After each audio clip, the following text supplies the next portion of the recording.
और बच्चों, हम लोग आज पुनः उपस्थित हुए हैं हिंदी बोधशिला के पटल पर। आज का विषय है वर्णों की उत्पत्ति, यानी वर्ण कैसे जनरेट हुए, वर्ण अपने अस्तित्व में कैसे आए, किन विधाओं से हम इनको आज वर्ण के रूप में देखते हैं। तो इस विषय पर थोड़ा हम लोग चर्चा करेंगे। वर्ण उत्पत्ति के लिए सबसे पहले हम लोग देखे थे कि भाषा क्या थी?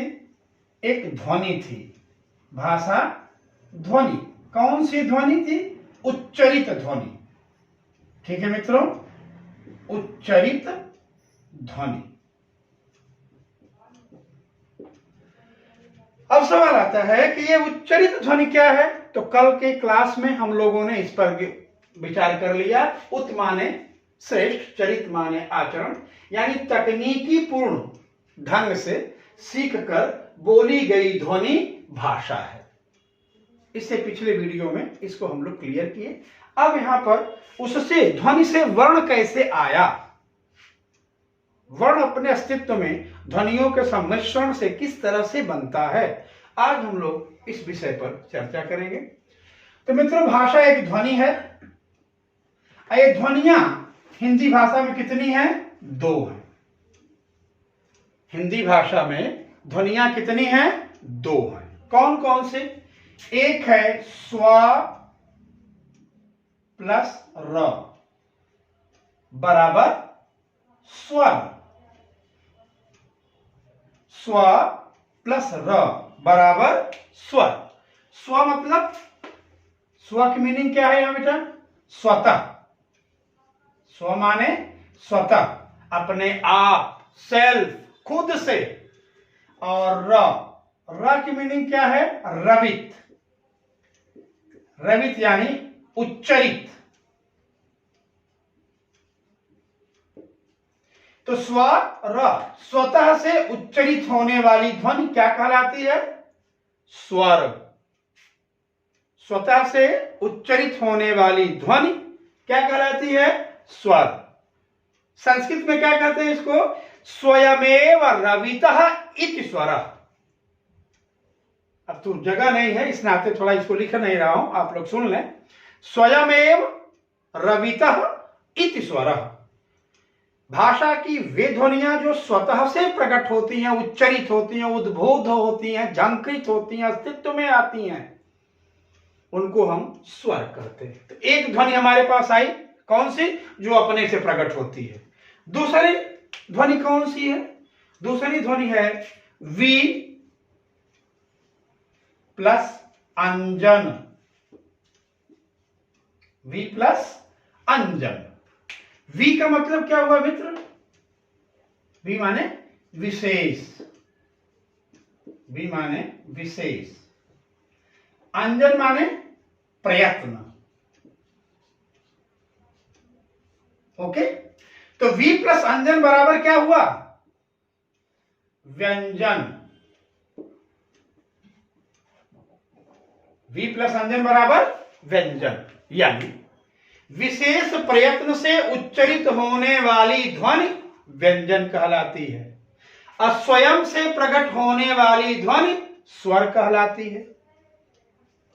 दोनों के परिभाषा को लिख भी सकते हैं आप कि स्वयं से उच्चरित होने, भाषा की स्वयं से उच्चरित होने वाली ध्वनि स्वर होती है, और भाषा की विशेष प्रयत्न से प्रकट होने वाली ध्वनि व्यंजन कहलाती है।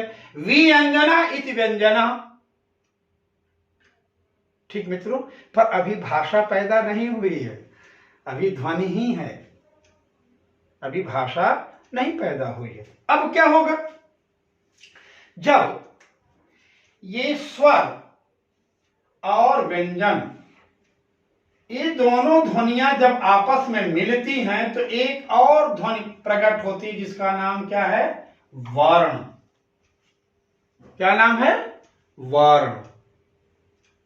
ये भाषा की लघुत्तम अर्थभेदक और अखंड इकाई है। यहां से भाषा प्रारंभ होगी, क्योंकि वर्ण ही उच्चरित है। बाकी इधर अनुच्चरित की दशा है, क्योंकि ये अनुच्चरित हैं। ये स्वर व्यंजन मिला तो क्या बना? वर्ण। अब इनकी दशा को देख लो आप। ये जो श्रीमान जी हैं, ये उच्चरित ध्वनि है, उच्चरित ध्वनि है। और ये जो श्रीमान जी हैं, ये अनुच्चरित ध्वनि है।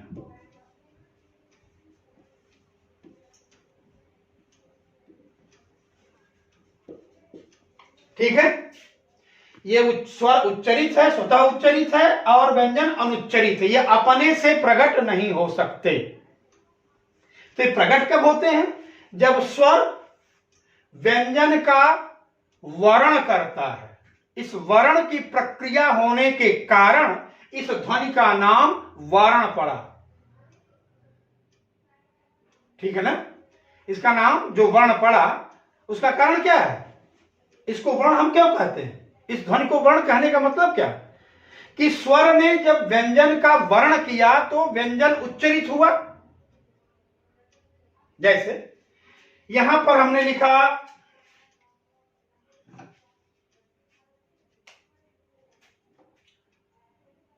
क, ये व्यंजन है मित्र, और यहां है अ, राइट। अब ये और ये जब मिलेंगे तो क्या बनेंगे? क। अगर ये क यहां इस दशा में है तो कभी भी उच्चरित नहीं हो सकते। अगर हम यहां पर लिख देते हैं का, तो ध्यान से देखिएगा, यहां क आ,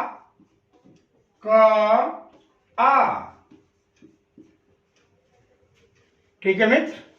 अब इसमें क क्या है? साइलेंट हो गया, डेड हो गया, मर गया, अनुच्चरित हो गया, क्योंकि इसका प्राण बाहर आ गया। व्यंजनाम प्राणा स्वर, व्यंजन का प्राण क्या है? स्वर है। अगर स्वर व्यंजन में मिला है तो उच्चरित होगा व्यंजन वर्ण के रूप में, और अगर स्वर वर्ण से बाहर आ गया तो वर्ण व्यंजन बन जाएगा और अनुच्चरित हो जाएगा। जैसे यहां अब क्या बचा? सिर्फ आ, का नहीं बचा, क्योंकि बिना आ का उच्चरित नहीं हो सकता। या उच्चरित करके आप देखिए, आ ना आए अब का बोलो, नहीं हो सकता। तो निश्चित है कि इस आ ने इस क को वर्ण किया, आत्मसात किया, तो क जो व्यंजन के अनुच्चरित दशा में था वो क्या हुआ? प्रकट हो गया। अब यहां पर वर्ण आ गया अस्तित्व में। अब इस पर जो क्वेश्चंस आते हैं जरा उन पे हम लोग विचार कर लें। कभी कभी पूछता है व्यंजन की दशाएं, क्या पूछता है? व्यंजन की दशा। तो मित्र, व्यंजन की दो दशाएं होती हैं, उसको याद रखिएगा, इस पर सवाल आते हैं। व्यंजन की दो दशा होती है, ठीक है ना?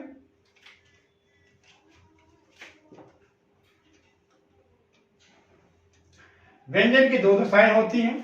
एक का नाम होता है गुम्फन। क्या नाम है? गुम्फन। और एक का नाम क्या है? मिश्रण।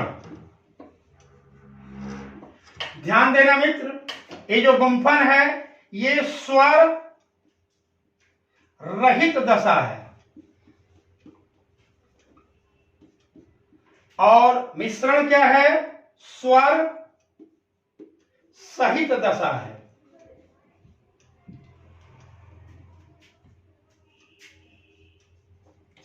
स्वर सहित दशा है,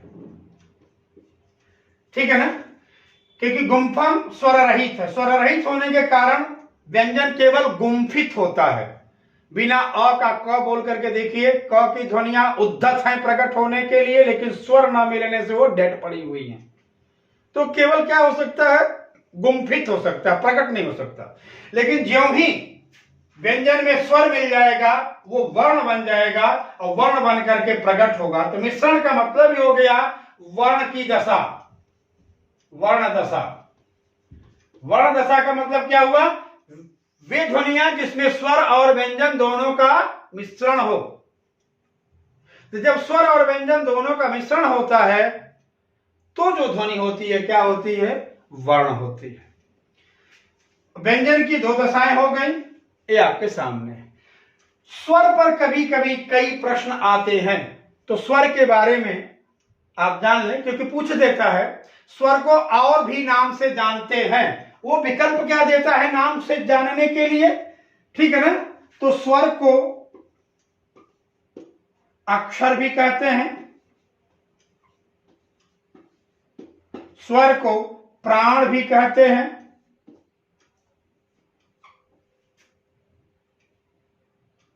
अक्षर और प्राण। अभी हम सिर्फ इतने की ही चर्चा करेंगे, बाकी भाषा विज्ञान का विषय बन जाएगा।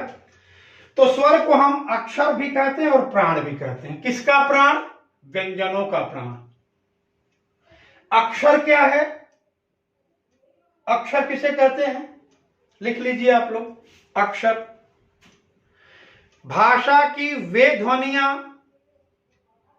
भाषा की वे ध्वनियां जो व्यंजन में मिलने के बाद भी और मिलने से पहले भी उच्चरित यानी जीवंत होती हैं, उन्हें स्वर कहा जाता है। उसी का नाम अक्षर है।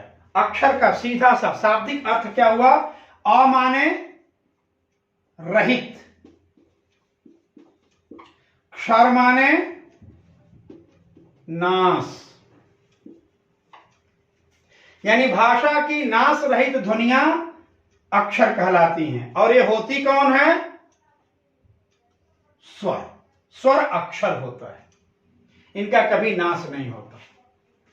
ठीक मित्रों, कैसे? उसका एक एग्जांपल हम यहां पर आपको छोटा सा दे देते हैं। जैसे मान लो कि किसी का नाम है सत्या, ठीक है मित्र, मान लो किसी का नाम सत्या है।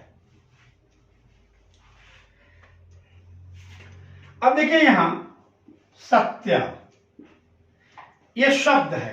क्या है मित्र? शब्द। ये स और त्या, ये क्या है? वर्ण है। अब मैं इसे तोड़ रहा हूं। स का अ निकाल दिया बाहर, त य आ, ठीक है। अब देखिए यहां स भी डेड हो गया, तो भी डेड हो गया, यह भी डेड हो गया, कारण कि ये व्यंजन हो गए, अनुच्चरित हो गए। अब कितना बचा? अ आ। इस शब्द के वर्ण का विच्छेद करने पर अक्षर कितने मिले? अक्षर मतलब नाश रहित ध्वनियां कितनी मिली? दो। कौन कौन सी? अ आ। ये दोनों क्या है? स्वर। अब ये अ आ व्यंजन में मिले हैं तो भी उच्चरित हैं, अब व्यंजन से अलग है तो भी उच्चरित है, यानी दोनों दशाओं में स्वर जीवंत होता है। इसलिए स्वर का नाम क्या हुआ? अक्षर। यही प्राण भी है। व्यंजनान प्राणा स्वर। प्रत्येक व्यंजन वर्ण का प्राण कौन होता है? स्वर।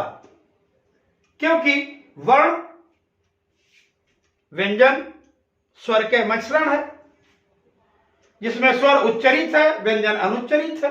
अगर उस वर्ण में से हम स्वर को बाहर कर देंगे तो अनुच्चरित पार्ट ही तो बचेगा, ठीक। तो उस अनुच्चरित को, मृत को पुनः जीवित करने के लिए हमें किसकी आवश्यकता पड़ेगी? स्वर की। तो व्यंजनान प्राणा स्वर, तो जो स्वर है वो व्यंजन के लिए क्या है? प्राण है। ठीक मित्रों, अब यहां पर हमारी जो स्थिति है, यह मैंने आपको स्वर और व्यंजन की दशा, उनसे कैसे वर्ण उत्पन्न होता है, ये हो गया। अब थोड़ा स्वर की परिभाषा मैं लिख दे रहा हूं, उसे आप लोग उतार लें, ठीक है। और फिर व्यंजन को उतार लें और वर्ण को उतार लें, या व्यंजन और वर्ण आप कर लिए हो और व्यंजन और स्वर, तुम सीधे व्यंजन की परिभाषा लिखें। पहला आप वर्ण की परिभाषा लिखिए सबसे पहले आप, क्योंकि वर्ण की ही परिभाषा पूछता है। स्वर और व्यंजन को सुन लीजिएगा, ठीक है, उस पर पूछता नहीं, उस पर क्वेश्चंस बहुत कम आते हैं। वर्ण के बारे में आप जान लीजिए। सबसे पहला वर्ण का जो लक्षण या परिभाषा है वो है मित्र, भाषा की लघुतम अर्थभेदक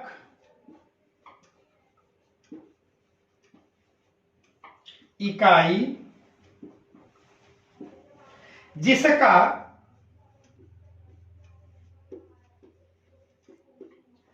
खंडन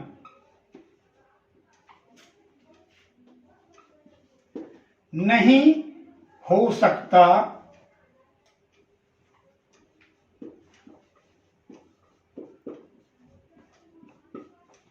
वर्ण कहलाता है।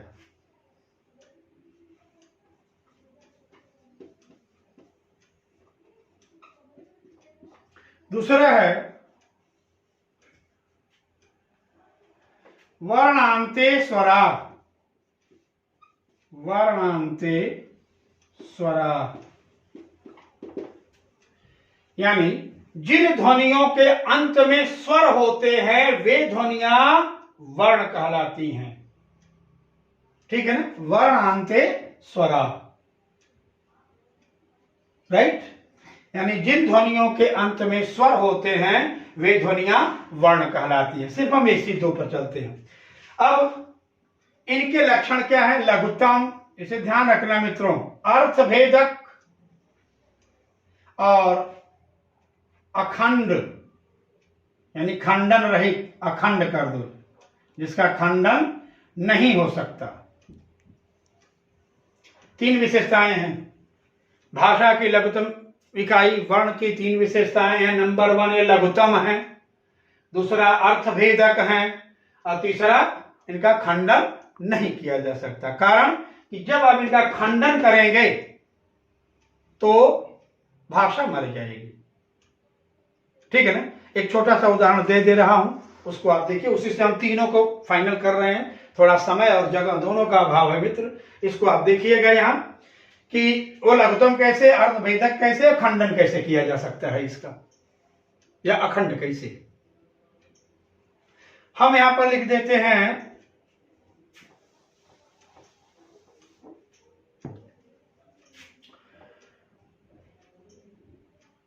चलिए हम सिनेमा लिख देते हैं।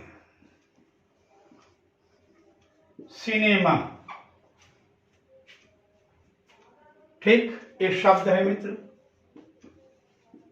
यह है सी, यह है ने, यह है मां, ये क्या है? वर्ण है। अब इसके नीचे चल रहे हैं, तोड़ेंगे, ध्यान देना।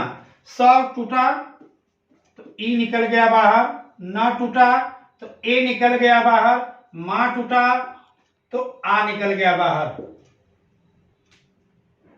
तो पहला चीज तो ये कि अखंड कैसे है। हम सिनेमा बोल रहे हैं और यहां सिनेमा फिर भी बोल ले रहे हैं क्योंकि वर्ण है।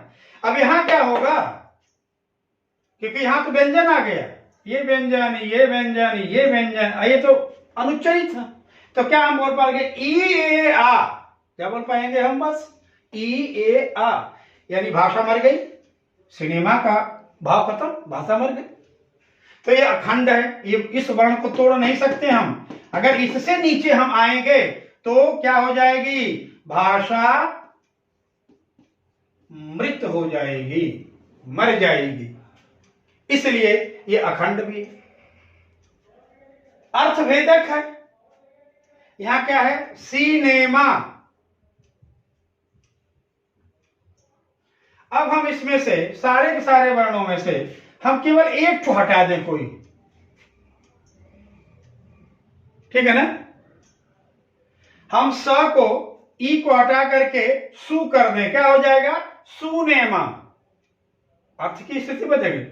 अब यहां क्या कर देंगे? यहां ए कर दें या और यहां ई कर दें, इसको हटा दें, यहां इसको यहां कर दें, केवल फेर बदल कर दें, क्या हो जाएगा? ये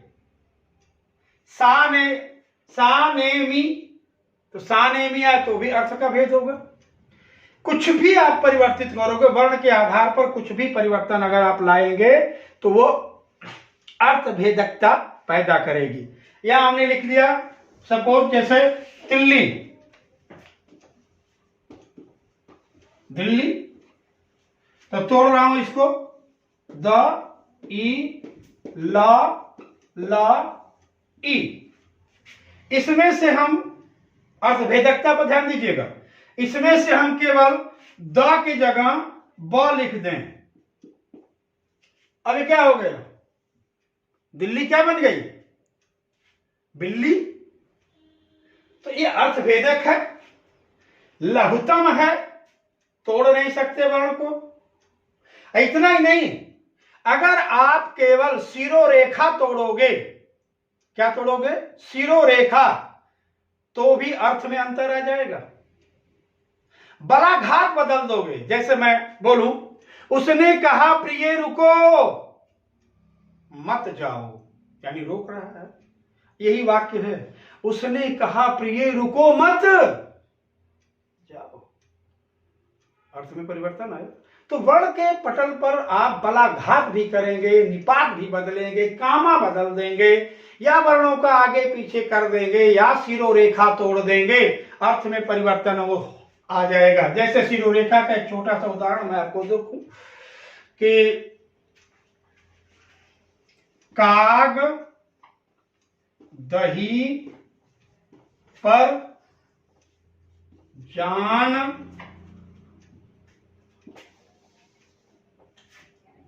गंवायो,